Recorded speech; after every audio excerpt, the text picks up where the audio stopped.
তো এই তো আমরা যাচ্ছি সামনের দিকে, আরো কিছু চিত্র আপনাদেরকে দেখাবো। তো সামনে দেখতে পাচ্ছি আমরা আরো একজন ভদ্র মহিলা দাঁড়িয়ে আছেন, শোকে স্তব্ধ হয়ে গেছে। কারণ এখানে ওনারও বাড়ি ছিল, ওনার একজন ভাইয়ের বাড়ি ছিল এখানে। সেই বাড়িটা কিন্তু এবারের বন্যায় বিলীন হয়ে গেছে, নদীর পানির সাথে মিশে গেছে। এখানে উনি যেখানে দাঁড়িয়ে আছে ঠিক এখানেই ছিল ওনার আপন বড় ভাইয়ের কবর। সেই কবরটাও কিন্তু এবার এই সর্বনাশা ভাঙ্গনের ধ্বংসস্তূপের সাথে নদীর পানির সঙ্গে মিশে গেছে। এখন আমরা কথা বলবো যে সেই ভুক্তভোগী এই নারীর সঙ্গে, যার ভাইয়ের কবর পানিতে তলিয়ে গেছে, কি পরিমাণ কষ্টে তিনি আছেন তার সঙ্গে কথা বলে আমরা সেটা জানার চেষ্টা করব। আপনার ভাইয়ের কবর ছিল? আমার ভাইয়ের কবর আছে। আচ্ছা, এই কবরটা ভেঙে গেল কিভাবে? নদীতে ভেঙে গেল, এবারের বন্যায় নদীতে ভেঙে গেছে। বন্যায় ভেঙে গেল। তাহলে আপনার ভাইয়ের যে কবর এখানে ছিল, আপনাদের বাড়ি ঘর ছিল, সেটা ভেঙে গেছে। ভেঙে একবারে। তো ভাইয়ের কবর ভেঙে যাওয়ার পর আপনার কিরকম কষ্ট লাগতেছে? আমার কি রকম কষ্ট আল্লাহ। আচ্ছা, তো খুব কষ্টে আছেন দেখে আমরা বুঝতে পারছি। উনি ওনার ভাষা হারিয়ে ফেলেছেন। কোন ভাষায় কথা বলবেন? নিজের চোখের সামনে ভাইয়ের কবর কিন্তু পানিতে তলিয়ে গেছে। তো এরকম আরো অনেক অনেক পরিবার এখান থেকে বিলীন হয়ে গেছে এই সর্বনাশা ভাঙ্গনের স্রোতে। আমরা একটু সামনে আগাবো এবং দেখবো সামনের সেই চিত্রগুলো। রেডি হলে বললো।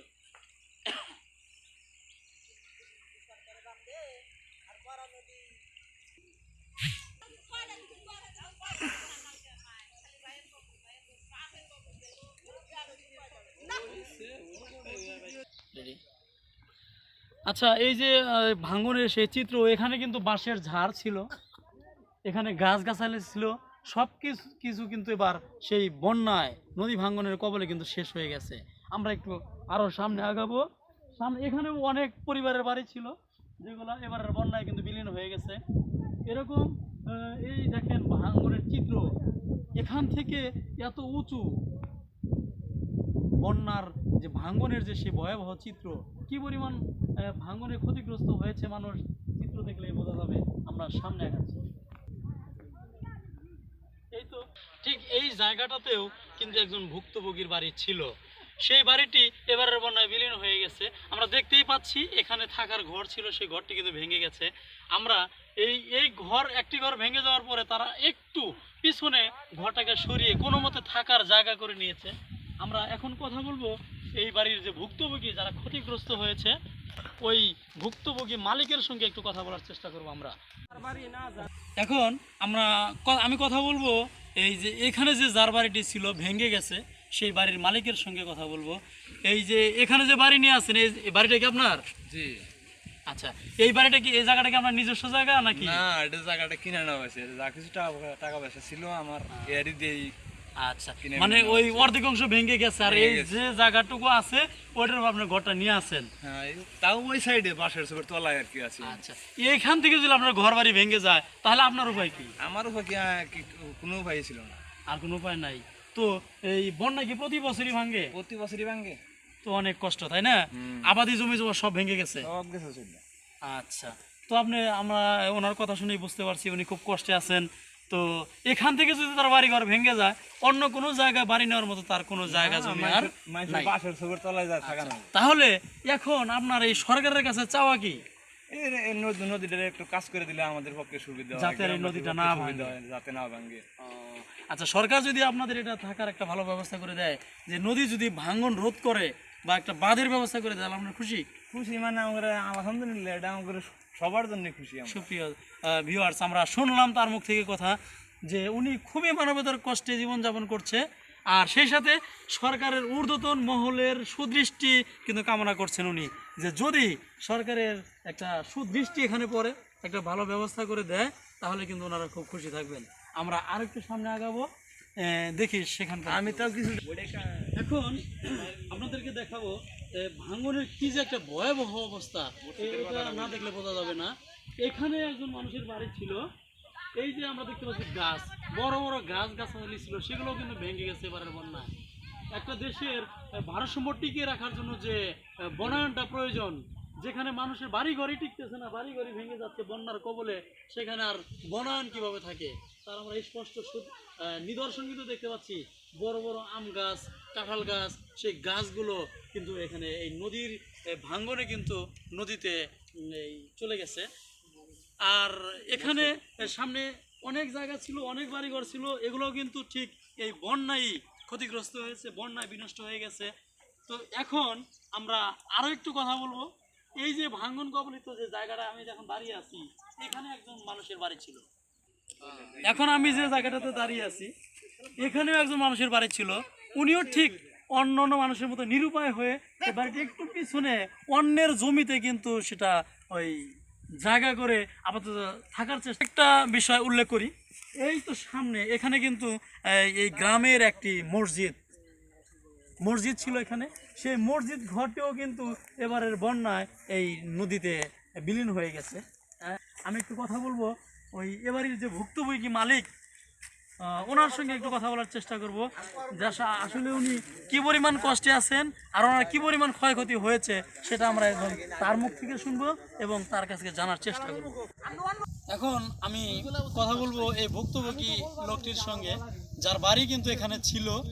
তার বাড়ির 3 ভাগের 2 ভাগ জায়গা কিন্তু এবারের বন্যায় নদীর সঙ্গে মিশে গেছে, আর অল্প একটু জায়গা প্লাস অন্যের জমিতে একটু জায়গা নিয়ে ওনারা আপাতত থাকার চেষ্টা করছেন।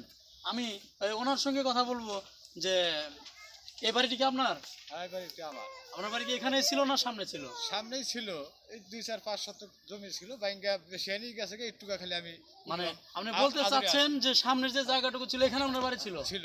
এখন এখানে ভেঙে যাওয়ার পরে অন্যের জমিতে আছি আমি। আপনি আছেন? হ্যাঁ। আচ্ছা, এই অন্যের জমিতে আর কতদিন অন্য জায়গায় বাড়ি ঘর করার কোনো জায়গা আজকে আপনার না, আছে? আমার কোনো জায়গাই নেই আর বাড়ি ঘর করার। আমরা শুনতে আর পেলাম আমরা এখানে 1-150 ঘর আছি, খুব কষ্টে আছি।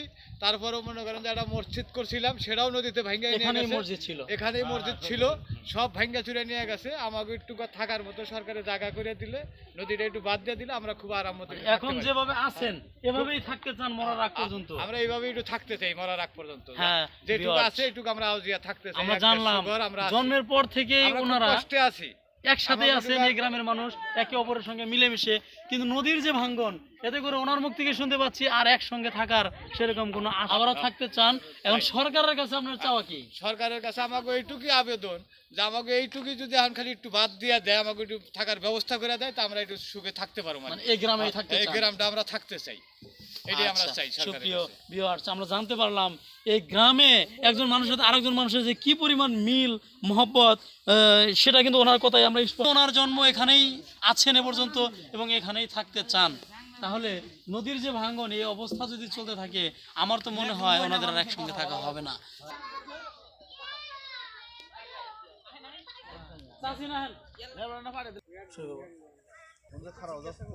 আমি আরো একটু কথা বলবো। এই এখানকারই এক বাসিন্দা, নদীর তীরেই যার বাড়ি, বাড়িটা একটু সামনে ছিল। এই যে আমরা এই ভাঙ্গনের যে জায়গাটা দেখতে পাচ্ছি, এখানে ঠিক ওনার বাড়ি ছিল।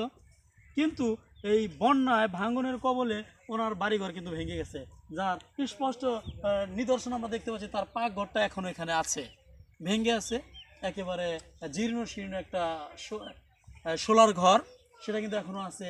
তো আমরা এখন ওনার সাথে কথা বলার চেষ্টা করব, ওনার মনে আসলে কি ধরনের দুঃখ কষ্ট বিরাজমান। আচ্ছা, আপনার বাড়ি কি এখানেই ছিল? আমার বাড়ি এখানে আছে। আচ্ছা, আপনার বাড়ি কি ভেঙে গেছে? আমার বাড়ি ভাঙ্গিতে গেছে। আচ্ছা, এখন আপনার বাড়ি কই নিছেন? আমার বাড়ি এখানে এখানেই আছে।